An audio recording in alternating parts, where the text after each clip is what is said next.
Hola, muy buenos días y bienvenidos al proyecto IPG Pathshala de español. Yo me llamo María Teresa Miramón y soy profesora visitante de la Universidad Jawaharlal Nehru en New Delhi. En esta universidad imparto asignaturas de lengua, literatura e historia de España, como por ejemplo literatura española medieval o literatura de los siglos XX y contemporánea, al igual que historia de España del siglo XX y distintas asignaturas de lengua española, que se titula Hernán Cortés y las cartas de relación. En este módulo vamos a hablar de la figura de Hernán Cortés, el gran explorador de la conquista de México. Hernán Cortés, como todos sabemos, jugó un papel fundamental en la historia de la conquista americana por su intervención directa en la conquista de México.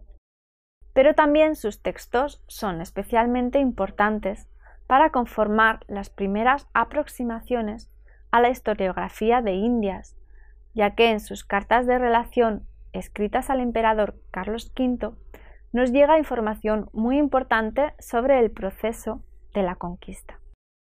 Así pues, vamos a empezar este módulo con el primer apartado, que se titula Hernán Cortés, biografía y empresa. Hernán Cortés llegó al Nuevo Mundo en 1504, a la isla de la Española, con la esperanza de vivir grandes aventuras y ser parte del descubrimiento de nuevas tierras, para ganar gloria, poder y riquezas. En esta época, Nicolás de Obando era el gobernador, un familiar lejano de Cortés, que facilitó un puesto como escribano al joven. Él había estudiado 2 años en Salamanca para ejercer esta profesión. Su extrovertida e inteligente personalidad le volvió muy popular en la pequeña villa y amasó una gran fortuna escribiendo memorias. Gracias a esta popularidad, Diego Velázquez lo contrató como su secretario personal y lo llevó consigo a la conquista de Cuba. Cortés comenzó a liderar algunas misiones y poco a poco comenzó a ostentar más poder y admiración por parte de sus compañeros.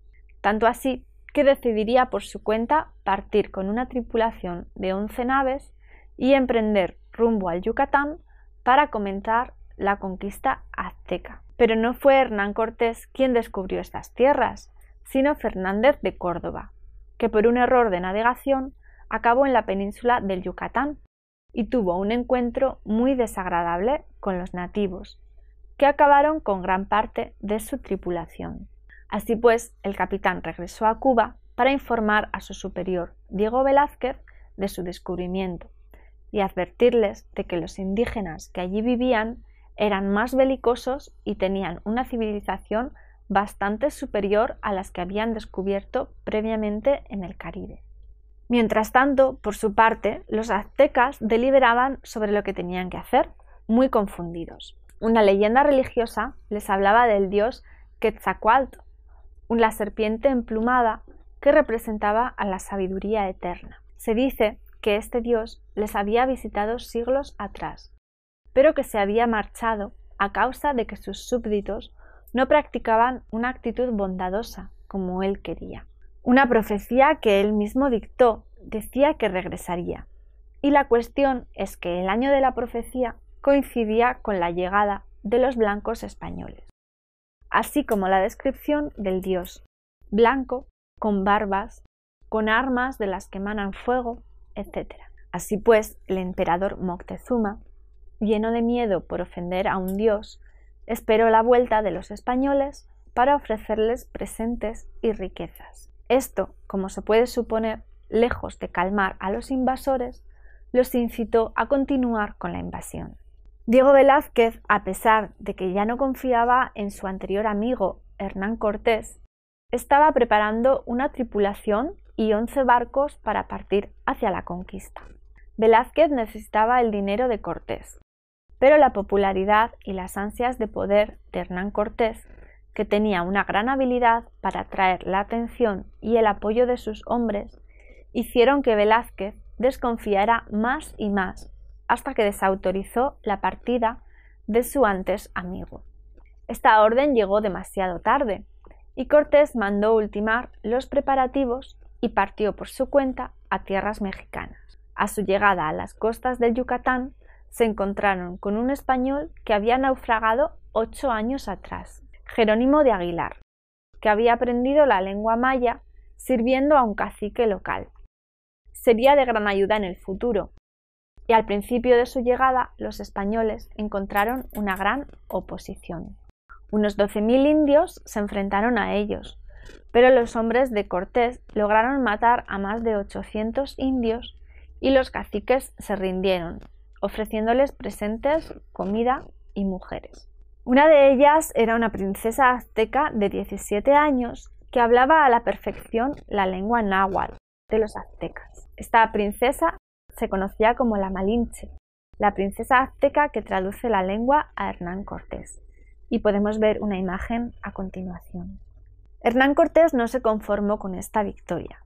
Él quería llegar hasta el mismo Moctezuma, el cual seguía pensando en los invasores como el dios Quetzalcóatl y seguía cubriéndolos de presentes. Aún así, sabía que podían acusarle de traición a la corona, ya que había partido por su cuenta hacia Yucatán sin permiso de su superior, Diego Velázquez. Por eso decidió escribirle al emperador Carlos V, reportándole con sumo detalle todos sus progresos.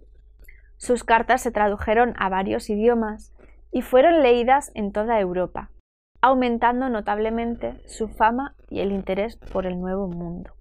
Además, creó una nueva villa, haciendo que sus hombres lo nombraran capitán de armas, y así tener poder legal en la empresa mexicana.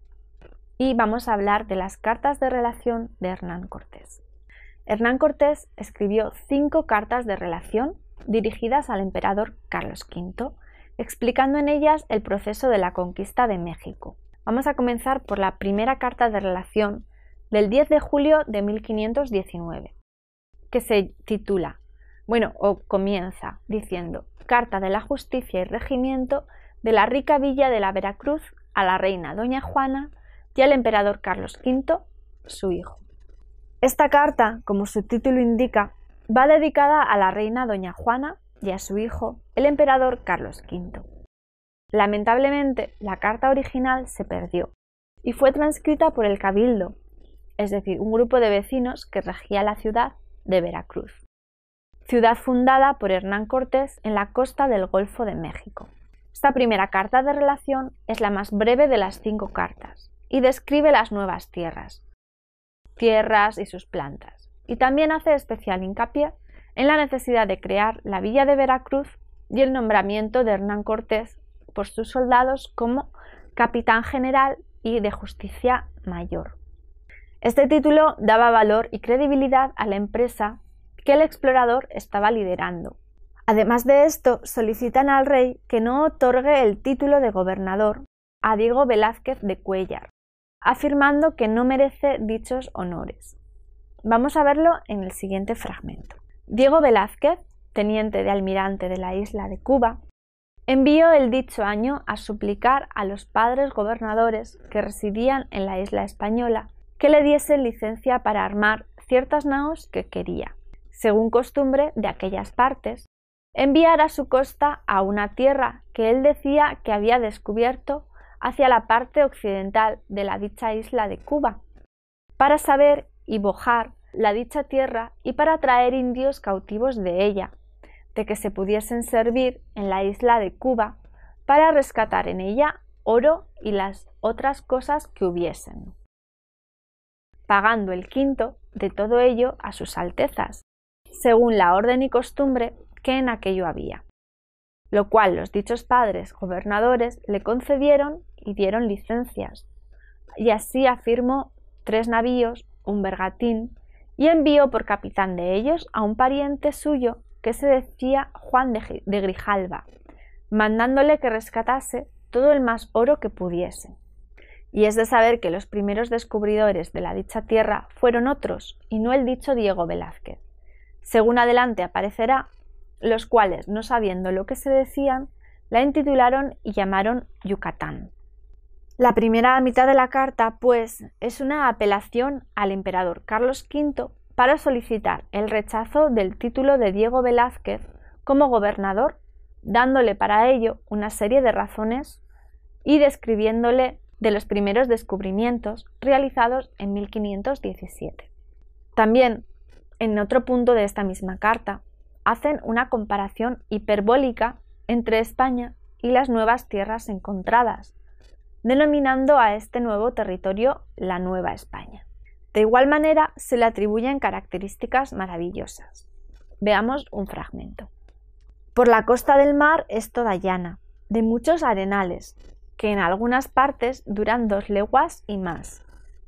La tierra adentro y fuera de los dichos arenales es tierra muy llana y de muy hermosas vegas y riberas en ella, tan hermosas que en toda España no pueden ser mejores, así de apacibles a la vista como de fructíferas de cosas que en ellas siembran y muy aparejadas y convenibles, y para andar por ellas y de apacentar toda manera de ganado.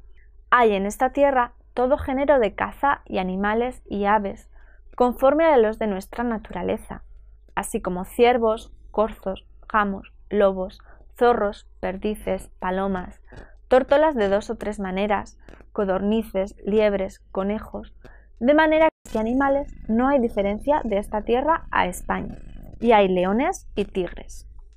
También en esta carta se describen los sacrificios humanos llevados a cabo por la sociedad azteca, y se tiene en cuenta de esta manera el interés religioso de la conquista, ya que Cortés da a entender que los indios de esta zona deberían ser bautizados e iniciados en la fe católica. A continuación podemos ver una imagen sobre la supuesta entrada de Hernán Cortés a la ciudad maya de Potonchán, en Tabasco, en 1519. Así vamos a pasar a la segunda carta de relación de Hernán Cortés al emperador Carlos V, el 30 de octubre de 1520. En esta carta Hernán Cortés comienza disculpándose con su majestad por el tiempo que ha tardado en volver a reportarse y explica el porqué del hundimiento de los barcos que hundió para evitar que sus hombres regresaran a la Española. Como podemos observar en el siguiente fragmento, una característica que recorre esta carta, al igual que todas las escritas por Cortés y otros cronistas, es el yo subjetivo que explica el relato. Y porque además de los que por ser criados y amigos de Diego Velázquez tenían voluntad de se salir de la tierra, había otros que por verla tan grande y de tanta gente y tal, y ver los pocos españoles que éramos, estaban del mismo propósito, creyendo que si allí los navíos dejase, se me alzarían con ellos, y yéndose todos los que de esta voluntad estaban, yo quedaría casi solo, por donde se estorbara el gran servicio que a Dios y a vuestra Alteza en esta tierra se ha hecho, tu manera como socolor que los dichos navíos no estaban para navegar. Los eché a la costa por donde todos perdieron la esperanza de salir de la tierra, y yo hice mi camino más seguro y sin sospechas, que vueltas las espaldas no había de faltarme la gente que yo en la vi había de dejar. Cortés no solo justifica sus acciones, sino que también da una extensa explicación de los hechos acontecidos desde su llegada, las alianzas establecidas y los nuevos lugares que ha visitado, junto a su tripulación. Pero uno de los relatos más importantes de la carta es la descripción de la ruta hacia la gran ciudad azteca, la entrada a la ciudad de Tenochtitlán y la matanza del Templo Mayor, después de su encuentro con Moctezuma, la llamada Noche Triste. Podemos ver una imagen del encuentro de Hernán Cortés con Moctezuma. La tercera carta de relación de Hernán Cortés al emperador Carlos V es del 15 de mayo de 1522. En 1522, fecha de la tercera carta, la conquista de la ciudad de Tenochtitlán ya se había completado, y en ellas se dan los detalles de cómo se dio el proceso y de las batallas que surgieron en relación. La carta está firmada en un barrio de Tenochtitlán, en Coyoacán, y Cortés se denomina a sí mismo como capitán y justicia mayor del Yucatán, llamado ahora Nueva España.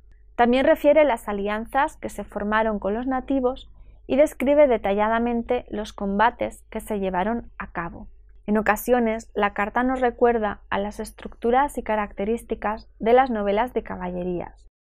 La hipérbole, exageración de las acciones y de los hechos, la búsqueda de la honra, el valor o el premio del protagonista después de pasar por diferentes pruebas.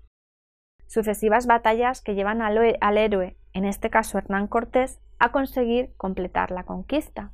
La violencia glorificada, es decir, las batallas y los combates que tienen un fin noble.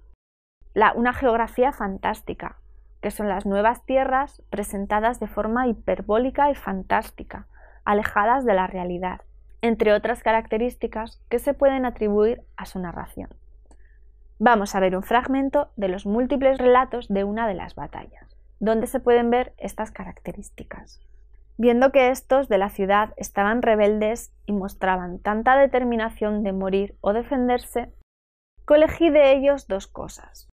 Una, que habíamos de haber poca o ninguna riqueza que nos había tomado, y otra, que daban ocasión y nos forzaban a que totalmente los destruyésemos. Y de esta postrera tenía más sentimiento y me pesaba en el alma, y pensaba qué forma tenía para atemorizarlos de manera que viniesen en conocimiento de su yerro y del daño que podían recibir de nosotros, y no hacía sino quemarles y derrocarles las torres de sus ídolos y sus casas. Y porque lo sintiesen más, este día hice poner fuego a estas grandes de la plaza, a estas casas grandes de la plaza, donde la otra vez que nos echaron de la ciudad, los españoles y yo estábamos aposentados, que eran tan grandes que un príncipe con más de 600 personas de su casa y servicio se podría aposentar en ellas. Y otras que estaban junto a ellas, que aunque algo menores, eran mucho más frescas y gentiles. Y tenía en ellas, Mutezuma, todos los linajes de aves que en estas partes había, y aunque a mí me pesó mucho aquello, porque a ellos les pesaba mucho más, determiné quemarlas, de lo que a los enemigos mostraron harto pesar, y también los otros sus aliados de las ciudades de la laguna, porque estos ni los otros nunca pensaron que nuestra fuerza bastara a entrarles tanto en la ciudad, y esto les puso harto desmayo. Está hablando en este fragmento de la decisión de inhabilitar las ciudades que rodeaban a Tenochtitlán para que de esta manera la ciudad se rindiese antes. Aquí vemos un ejemplo de cómo Cortés ordenó quemar ciertas casas de la ciudad para tomar una de estas ciudades. Además, vemos el grado de detalle con la que Cortés describe sus batallas. En esta tercera carta, el conquistador también habla de los primeros casos de epidemias que se dieron en esta zona, que llevaron a la muerte al hermano de Moctezuma, entre otros. Pero el momento clave de esta narración es la entrada en la ciudad de Tenochtitlán, Tlatelolco. Pasamos a la cuarta carta de relación de Hernán Cortés al emperador Carlos V, del 15 de octubre de 1524. Firmada en Tenochtitlán, esta carta cuenta el resto de las campañas llevadas a cabo después de la toma de la gran ciudad, con el objetivo de una gran expansión territorial. También relata la campaña de la expedición de Guatemala, dirigida por Pedro de Alvarado, y la expedición de Cristóbal de Olid para buscar un lugar por el que pasar hacia las islas Molucas. En este punto, Cortés muestra su sospecha de que Cristóbal de Olid es un traidor, y así se lo hace saber al emperador, desprestigiando nuevamente, de paso, a su enemigo Diego Velázquez. Digo esto porque habrá 2 días que Gonzalo de Salazar, factor de vuestra Alteza, llegó al puerto de San Juan de esta Nueva España, del cual he sabido que en la isla de Cuba, por donde pasó, le dijeron que Diego Velázquez, teniente de almirante de aquella, había tenido formas con el capitán Cristóbal de Olid, que yo envié a poblar las hibueras en nombre de vuestra Majestad, y que se habían concertado con que se alzaría con la tierra por el dicho Diego Velázquez, aunque por ser el caso tan feo y tan en deservicio de vuestra Majestad, yo no lo puedo creer, aunque por otra parte lo creo, conociendo las mañas que el dicho Diego Velázquez siempre ha querido tener para dañarme y estorbar que no sirva, porque cuando otra cosa no puede hacer, trabaja que no pase gente en estas partes, y como manda aquella isla, prende a los que van de acá por allí, pasan y les hace muchas opresiones y tómales mucho de lo que llevan y después hace probanzas con ellos porque los dé libres y por verse libres de él hacen y dicen todo lo que quieren. Yo me informaré de la verdad y si hallo ser así, pienso enviar por el dicho Diego Velázquez y prenderle preso, enviarle a vuestra majestad, porque cortando la raíz de todos los males, que es este hombre, todas las otras ramas se secarán y yo podré más libremente efectuar mis servicios comenzados y los que pienso comenzar. Otro de los puntos importantes que se trata en esta carta es el tema de la evangelización. Cortés indica que todavía no ha llegado ninguna orden a evangelizar y pide a su majestad que envíen frailes dominicos y franciscanos para comenzar las tareas. Y ya por último pasamos a la quinta y última carta de relación de Hernán Cortés al emperador Carlos V, del 3 de septiembre de 1526. Por último, en esta quinta carta, Cortés confirma la traición del capitán Cristóbal de Olid en su expedición hacia Honduras, así como su propia expedición hacia el territorio, para atajar la conspiración y la rebelión. En este viaje el conquistador sufrió muchas penas, las cuales narra con todo detalle en la carta. Además de esto, en su ausencia en la capital mexicana, se produce un motín, llegando noticias a la corte de que el propio Hernán Cortés había cometido traición. Así pues, en la última parte de la carta, Cortés hace una defensa de su propia persona, justificándose ante las calumnias de sus enemigos. En este módulo hemos hecho un aproximamiento a la figura del conquistador Hernán Cortés y a sus cartas de relación.